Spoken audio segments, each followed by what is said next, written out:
De la tierra heredada, haciendas, ranchos y pueblos de indios en la Nueva España.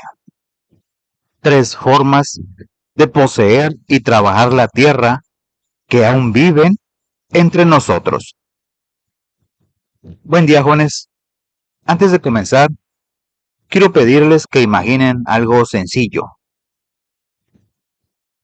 Piensen en el camino que recorrieron para llegar a la escuela. Visualicen las parcelas, los cañaverales, los potreros, los corrales con el ganado, las casas con sus techos, las capillas.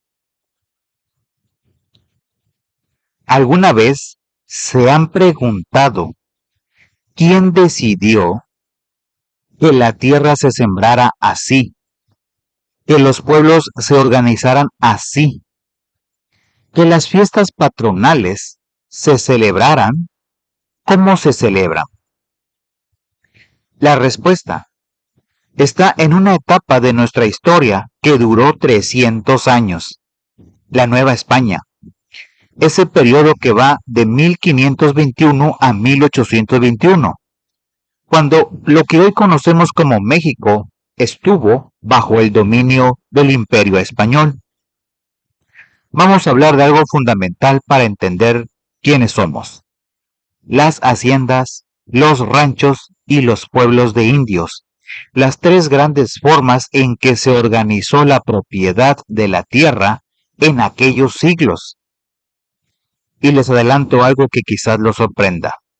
Si en su comunidad existen tierras ejidales, faenas comunitarias, mayordomías para la fiesta del santo patrono, o si han escuchado a alguien hablar de la hacienda o el rancho de los abuelos, están tocando con las manos una historia de casi 500 años.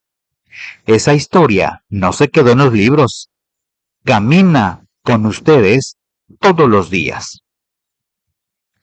Para entender este tema, primero tenemos que ubicarnos cuando los españoles consumaron la conquista en 1521.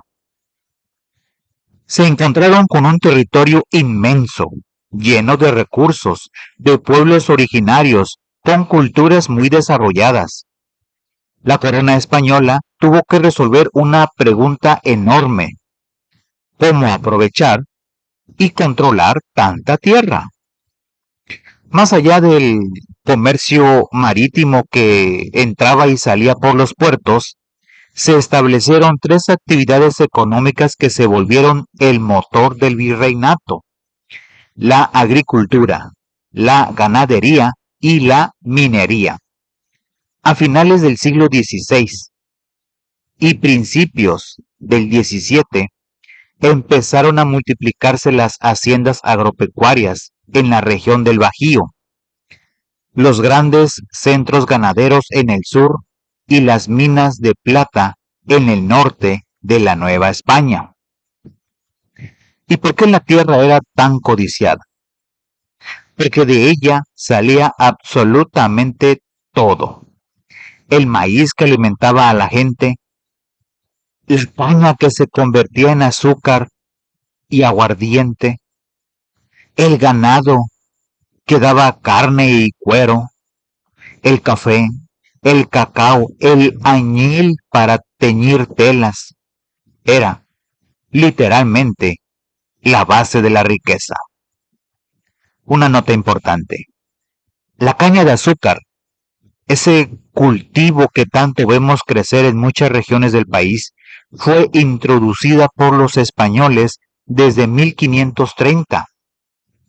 Es decir, los cañaverales que ustedes ven hoy llevan casi 500 años en estas tierras.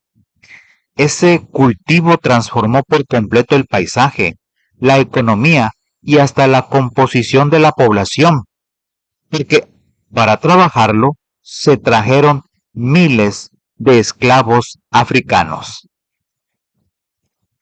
Aquí viene el corazón del video, así que pongan atención. En el virreinato de la Nueva España existieron tres tipos de derechos para poseer terrenos: real, comunal y privada. Primero, la propiedad real.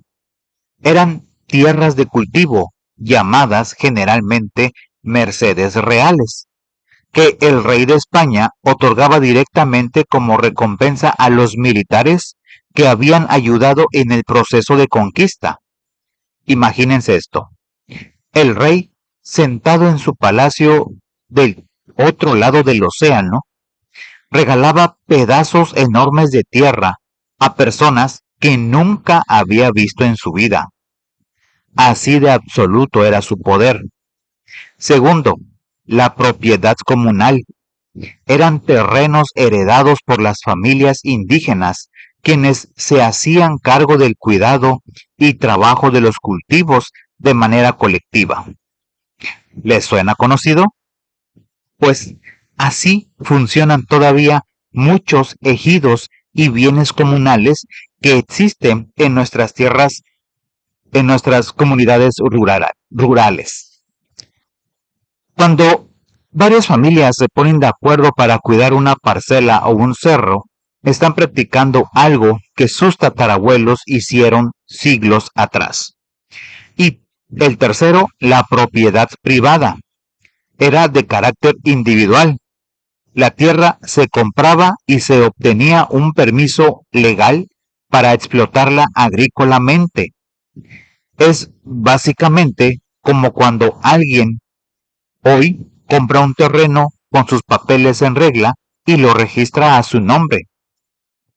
A partir de estos tres derechos surgieron las tres grandes formas de organización del campo novohispano: las haciendas, los ranchos y los pueblos de indios, que se acoplaron a los modos de explotación, despojo, empleabilidad, comercio, repartición de tierras, impuestos por el Imperio Español.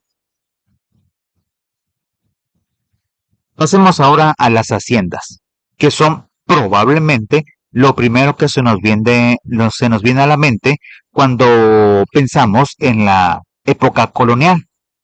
Las haciendas eran establecimientos enormes diseñadas para albergar talleres de carpintería, alfarería y herrería, una iglesia, pequeñas viviendas para los esclavos indígenas y africanos, corrales para el ganado y, por supuesto, la casa principal del hacendado, es decir, del dueño. Piénsenlo así: una hacienda era como un pequeño pueblo dentro de una sola propiedad. Si necesitabas un machete, lo hacía el herrero de la hacienda. Si querías un cántaro, lo hacía el alfarero. Si te ibas a casar, te casabas en la capilla de la hacienda.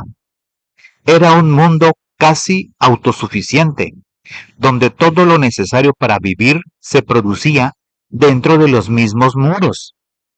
Entre los siglos XVI y XIX, según el tipo de producción, las haciendas se clasificaron en 5 grandes tipos: azucareras, que producían azúcar refinada y miel; cerealeras, dedicadas al trigo, maíz y cebada; ganaderas, donde se criaban reses, caballos, ovejas y cerdos; pulqueras, que extraían el pulque del maguey; y de productos exportados, especializadas en cacao y plantas de índigo, ese tinte azul tan valioso para la industria textil europea. Una nota importante: en el Golfo de México existen haciendas con más de 450 años de antigüedad que aún se conservan en pie y son reconocidas como patrimonio cultural por el Instituto Nacional de Antropología e Historia. Tan solo en la región de Córdoba, desde mediados del siglo XVII, existían cerca de 30 trapiches o ingenios azucareros y casi 200 ranchos dedicados al tabaco y al café.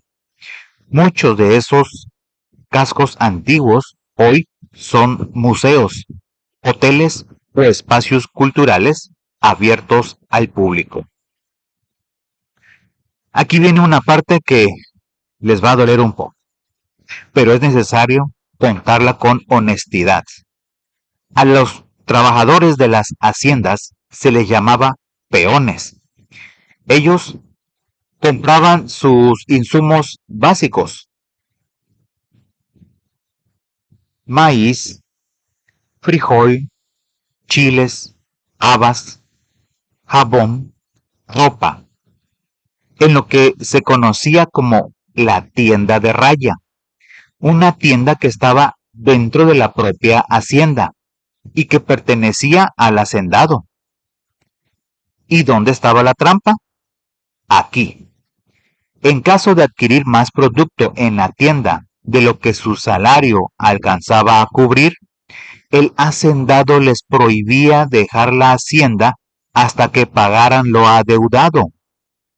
Como los sueldos eran miserables y los precios de la tienda los ponía el mismo patrón, las deudas crecían rápidamente y nunca se pagaban. Y peor aún, cuando un peón moría, la deuda pasaba a sus hijos y a sus nietos. Familias enteras quedaban atrapadas durante generaciones, trabajando para pagar deudas que ni siquiera habían contraído ellas. Pongámoslo en una analogía. Imaginen que cada vez que van a la tiendita a comprar refrescos o galletas fiadas, el dueño anotara la deuda en un cuaderno, y cuando esa deuda creciera demasiado, los obligara a trabajar para él de por vida, sin poder irse del pueblo, y que cuando ustedes faltaran, esa deuda la heredaran sus hermanos menores. Eso era, en esencia, la tienda de raya. ¿Les parece injusto? Lo era. Y ese sistema fue una de las causas profundas de la Revolución Mexicana de 1910, cuando los campesinos se levantaron exigiendo precisamente tierra y libertad. Ahora hablemos de los pueblos de indios, que para mí son fundamentales porque explican muchísimo de lo que vemos hoy en las comunidades rurales. Los pueblos de indios estaban regidos por un cabildo, un organismo de la corona española, encargado de la administración y seguridad pública de las provincias y pueblos novohispanos. En cada pueblo debía construirse por mandato real una capilla, una cofradía y un hospital. Ahora, ¿de dónde sacaban dinero estos pueblos para sostenerse? Las comunidades indígenas obtenían ganancias económicas al poseer rebaños o fincas frutales.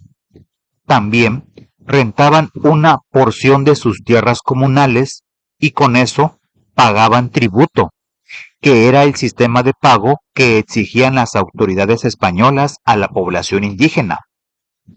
Los tributos se pagaban con trabajo, productos agrícolas y plata, y servían también para dar mantenimiento a la localidad, arreglar caminos, sostener la iglesia, ayudar a los enfermos.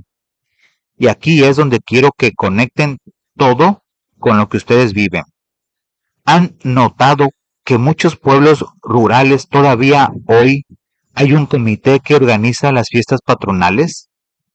Que existen las mayordomías donde una familia o un grupo se compromete a financiar y organizar la fiesta del santo, que se realizan faenas, esos trabajos comunitarios donde el pueblo se reúne a limpiar el panteón, arreglar la escuela o pintar la iglesia. Pues todo eso, absolutamente todo, viene del cabildo y de las cofradías de los pueblos de indios. Es una herencia viva de hace más de 400 años. Una nota importante. De acuerdo con investigaciones históricas, hacia el año 1800 existían cerca de 4.000 pueblos de indios distribuidos en toda la Nueva España. Y según el Censo de Población y Vivienda 2020 del INEGI, México sigue teniendo más de 7 millones de hablantes de lenguas indígenas, distribuidos en 68 lenguas con 364 variantes. En el sureste y centro del país, donde nosotros nos encontramos, sobreviven con fuerza lenguas como el náhuatl, el totonaca, el huasteco y el poluca. Es decir, esos pueblos no son cosa del pasado, están vivos, hablan, organizan y resisten. Hablamos de las haciendas enormes y de los pueblos de indios organizados en cabildo, pero falta una pieza fundamental: los ranchos. Los ranchos eran propiedades mucho más modestas que las haciendas, generalmente trabajadas por una sola familia o por un pequeño grupo de personas. Y aquí viene un dato curioso que muchos libros de historia dejan de lado. Los ranchos pequeños fueron, en realidad, mucho más numerosos que las grandes haciendas. La imagen del enorme latifundio del hacendado opulento es real, pero solo era una parte del paisaje. La mayoría del campo novohispano estaba lleno de ranchos, donde familias campesinas trabajaban con sus propios medios, sembraban su maíz, criaban algunas vacas y vivían modestamente. ¿Y saben qué? Esa es exactamente la realidad de la mayoría de las comunidades rurales hoy. La mayor parte del campo mexicano no son grandes empresas agroindustriales, son pequeños ranchos familiares donde se siembra maíz, frijol, café o caña, donde se cría algo de ganado para el consumo local y para vender en los mercados de la región. Esa tradición tiene casi 500 años y sigue siendo el corazón productivo del país. Antes de cerrar, quiero compartirles 3 ideas para que el tema se les quede grabado en su mente. Primera, una pregunta retórica. ¿Por qué muchos pueblos de México tienen nombres que combinan un santo católico con un nombre indígena, como San Juan Tlacotalpan o Santiago Tuxtla? La respuesta está justamente en los pueblos de indios. La corona obligaba a construir una capilla cristiana y a poner el nombre de un santo, pero los habitantes mantenían el nombre original del lugar en su lengua. Esa mezcla es la huella visible del encuentro de dos mundos. La segunda, una comparación. Una hacienda colonial era como un centro comercial autosuficiente, con su propia tienda, su propia iglesia, sus propios talleres y hasta su propia policía interna, que era el capataz. Pero, a diferencia de un centro comercial moderno, los trabajadores no podían irse cuando quisieran. Estaban atados por las deudas. Tercera, una situación cotidiana. Cuando en una comunidad alguien organiza una faena para limpiar el camino al panteón, o cuando una familia acepta ser mayordoma de la fiesta del santo, no está haciendo algo del pueblo nada más, está reviviendo, sin saberlo, prácticas que tienen más de 4 siglos de antigüedad. Cada faena, cada mayordomía, cada cooperación comunitaria es un pedacito de los pueblos de indios que sigue latiendo. Llegamos al final, jóvenes. Quiero que se lleven una idea de lo más importante. Las haciendas, los ranchos y los pueblos de indios no son simples palabras de un libro de historia, ni nombres olvidados.